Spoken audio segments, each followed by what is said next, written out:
Welcome to my channel. This is an episode about unveiling aviation history. It's me. There are many ways to get from London to Paris. You could take the Eurostar, for example, or one of the many direct trains that run between the two cities. But if you want to see some beautiful scenery along the way, then your best bet is a small plane. The journey takes around an hour, and the views are just breathtaking. Now, these two cities are only 340 miles or 547 kilometers apart. But when people began flying planes across the English Channel in the early 20th century, it was a much more perilous journey. If they had mechanical problems, there wasn't much they could do about it because the channel is very wide and there were few airports around its shores. So the pilots who made the first flights from England to France deserve our admiration.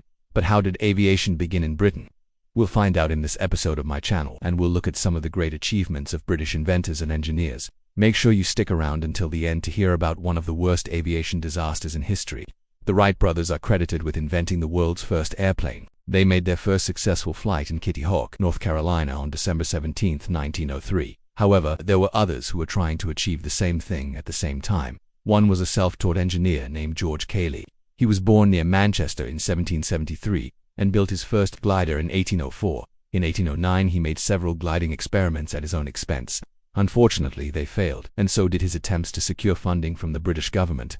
After spending most of his inheritance on his hobby, he turned his attention to designing gliders which would be easier to control and perhaps could even be steered by a pilot. After experimenting with different shapes, he settled on the design of a bird's wing and built a model biplane. In 1810, he conducted a series of tests and found that it was possible to keep a plane airborne by varying the pitch of the wings. These were important breakthroughs, but they didn't lead to the invention of the first airplane. That honor goes to the Wright brothers. However, Cayley's work paved the way for later developments. His ideas were rediscovered in the late 19th century and incorporated into new designs. But who were the first to use powered flight to cross the English Channel? Louis Blériot was a French inventor and engineer. He was born in 1872 and died in 1950, but he is best known for making the first flight across the English Channel. On July 25, 1909, Blériot took off from a beach near Calais and flew to a spot near Dover, England.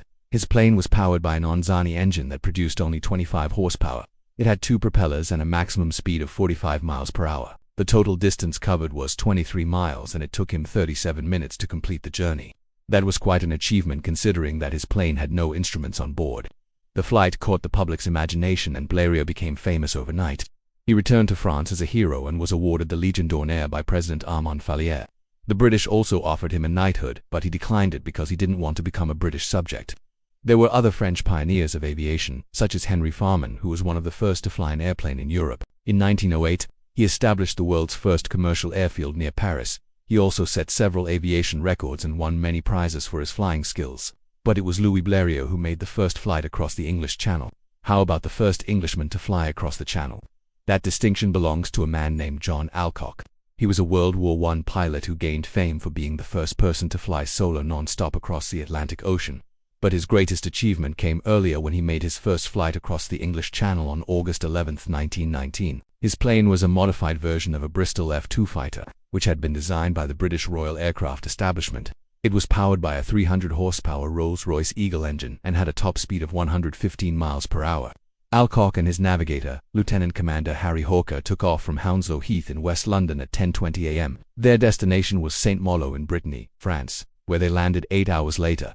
This was a remarkable feat because there was no radio to guide them, and they had to navigate using only celestial bodies like the sun and stars. In bad weather, they couldn't see the coast of France, so they had to rely on their instruments to keep them on course.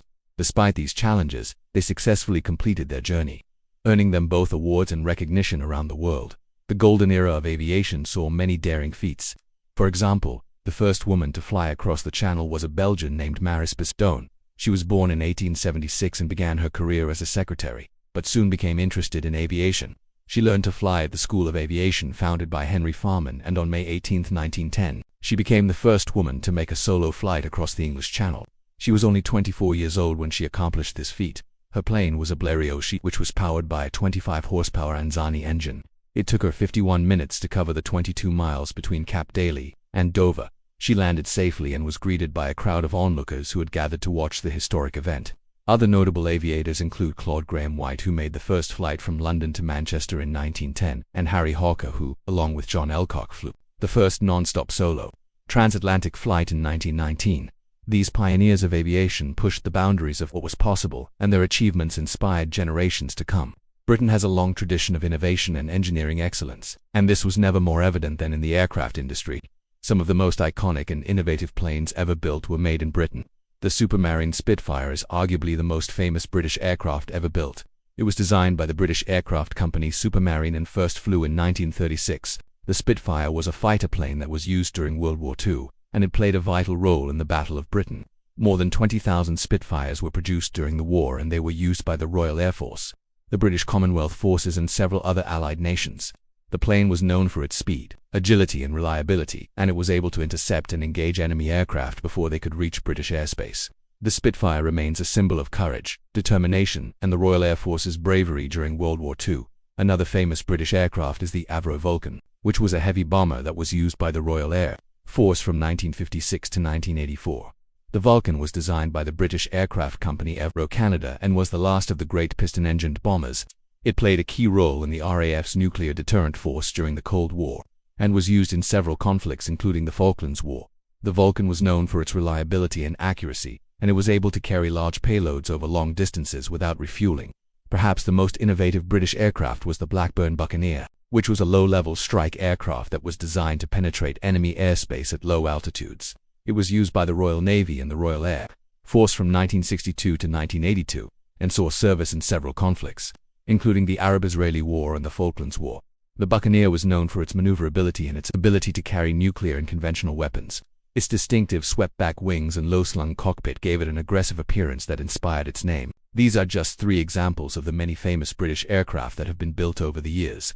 From the earliest biplanes to the most modern fighters, British aircraft have a long history of innovation, quality, and performance. Today, Britain is still home to some of the world's leading aircraft manufacturers, and the country's rich aviation history continues to inspire new generations of engineers and pilots. Did you know that the worst aviation disaster in history happened in Britain? On January 24, 1970, a Boeing 707 jetliner carrying 167 people crashed while attempting to land at the airport. The crash killed all 118 passengers and 9 crew members on board, as well as 8 people on the ground. The crash was caused by a combination of factors, including a malfunction in the plane's autopilot system, poor weather conditions, and pilot error.